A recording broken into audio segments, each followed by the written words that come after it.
Dear student, एक problem हम लेके आए हैं जो कि third application of dimension analysis से रिलेटेड है कि एक फिजिकल क्वांटिटी है और उस फिजिकल क्वांटिटी के लिए हमको एक करेक्ट एक्सप्रेशन जो है इस्टेब्लिश करना है, जबकि रॉन्ग एक्सप्रेशन दिया है तो सबसे पहले उसकी करेक्टनेस को चेक करना है और after then we have to establish correct expression for that physical quantity. तो ये क्वेश्चन को पढ़ते हैं। लिखा हुआ है, a body of mass small m hung at one end of the spring executes SHM simple harmonic motion. Prove that the relation T is equal to 2 pi upon mk is incorrect, where k is the force constant of the spring. Also derive the correct relation. तो सबसे पहले जो हमको time period का expression दिया हुआ है, ठीक है, वो हमें चेक करना है कि वो सही है कि गलत है। ठीक है, तो हमको जो करेक्टनेस इसकी चेक करनी है या किसी भी फिजिकल इक्वेशन या एक्सप्रेशन की डायमेंशनली, तो हम क्या करते हैं, दोनों साइड का हम डायमेंशन फार्मूला निकाल कर देखते हैं, डायमेंशन निकाल कर देखते हैं। अगर वो सही है, दोनों बराबर हैं, तो इसका मतलब ये है कि वो डायमेंशनली करेक्ट है। अगर ऐसा नहीं तो इसका मतलब वो इनकरेक्ट है। फिर हमको क्या करेंगे, उसको हम डायमेंशनली जो है उसको करेक्ट रिलेशन फाइंड करेंगे। ठीक है, तो सबसे पहले हम क्या करेंगे, जो हमारा ये रिलेशन दिया हुआ है इसको इक्वेशन 1 डाल देंगे और लिख देंगे correctness to check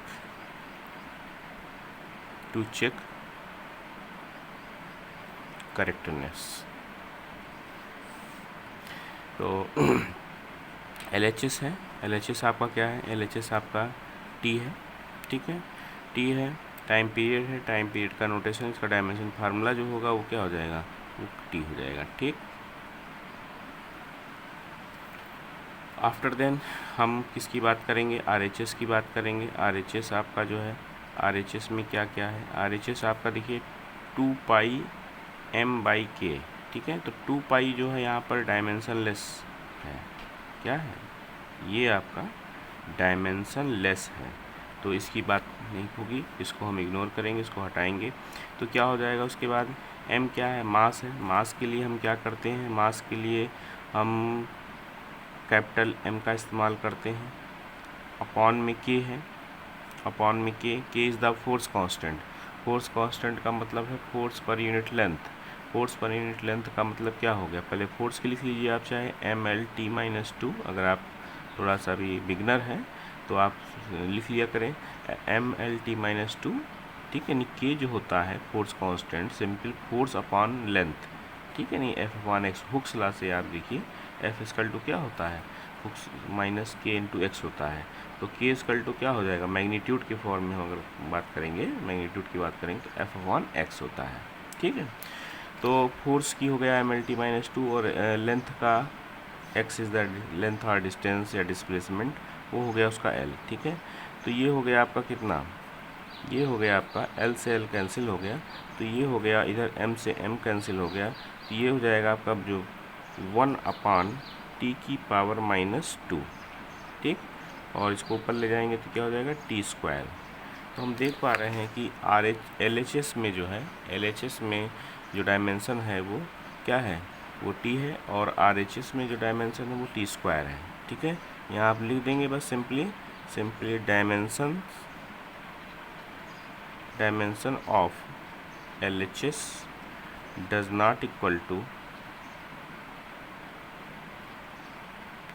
dimension of RHS। ठीक है, तो ये इसका मतलब ये है कि T equal to, therefore T equal to 2 pi m/k is incorrect.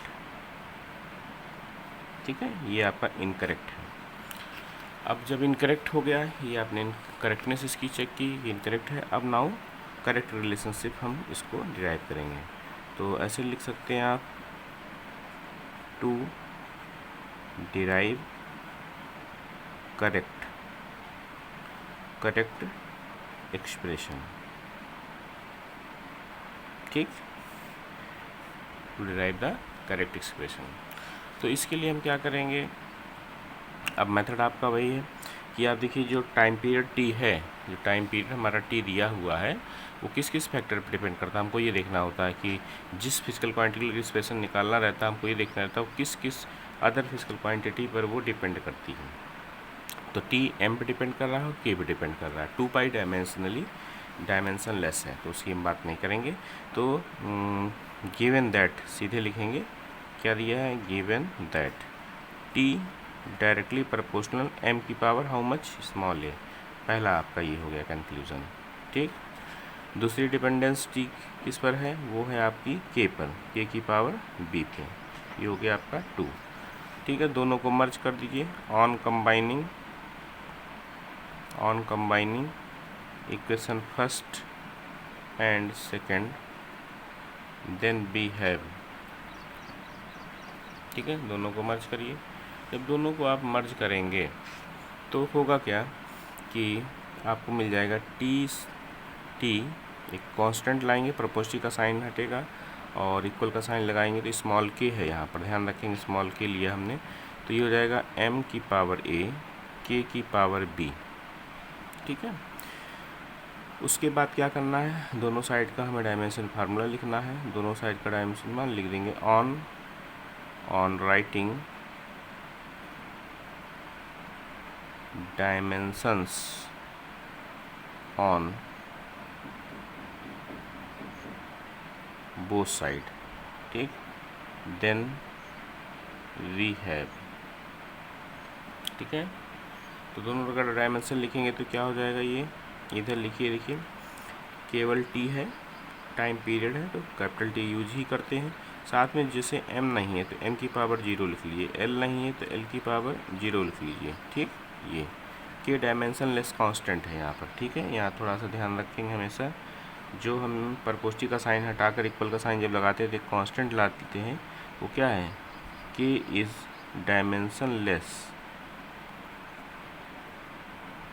Dimensionless constant है, ओके। तो यहाँ पर m के लिए हम कैपिटल A m यूज करते हैं। k की अभी हमने डायमेंशन फार्मूला निकाला था, ठीक है। वो कितना होता है, वो होता है mt-2, कितना होता है, mt-2। ये m की पावर a हो गया, m की पावर a हो गया और इसमें जो है mt-2 की पावर b हो गया, ठीक है। तो यहाँ पर इसको ओवरऑल m की पावर कितना हो जाएगा, a प्लस b, यहाँ m की पावर a और यहाँ पर m की पावर b, ठीक है। और ये हो जाएगा t की पावर -2b, ओके। अब इसके बाद हम क्या करते हैं, इसके बाद हम जो है इक्वेट करते हैं, ठीक है। दोनों साइड का जो है, दोनों साइड में हम m और l और t, ये सब इनकी पावर को क्या करते हैं, इक्वेट करते हैं, ठीक है। तो ऑन इक्वेटिंग पावर और dimensions powers of m, l and t, ठीक, देन बी हैव, दोनों साइड की पावर कंपेयर करिए तो ये देखिए क्या हो जाएगा, a प्लस बी, यहाँ m की पावर कितनी है प्लस b, इधर कितनी है 0, तो दिस इम्प्लाइज दैट क्या रिजल्ट निकल के आया, a माइनस बी के निकल के आया है, ठीक। और t की पावर l है नहीं, ठीक है, तो l को जाने दीजिए, t है, इधर t की पावर -2 भी है, राइट लेफ्ट साइड में t की पावर 1 है, तो दिस इम्प्लाइज दैट यहाँ से b की वैल्यू जो निकल के आएगी वो -1/2 निकल के आई, ओके। तो इसलिए यहाँ पर देखिए b की वैल्यू रख दीजिए तो a की पावर कितनी हो जाएगी, a की पावर +1/2, तो a और b देखिए निकल के आ गया। अब आफ्टर देन क्या करना है, आफ्टर देन आपको ये करना है कि ये वैल्यू a और b की जो वैल्यू निकल कर आई है उसको आपको इक्वेशन, यहाँ पर देखिए जो इक्वेशन कंबाइन कर नहीं पाया तो इसको इक्वेशन थर्ड हमेशा डाला करिए, ठीक है। इक्वेशन आपका थर्ड हो गया, तो लिखेंगे पुटिंग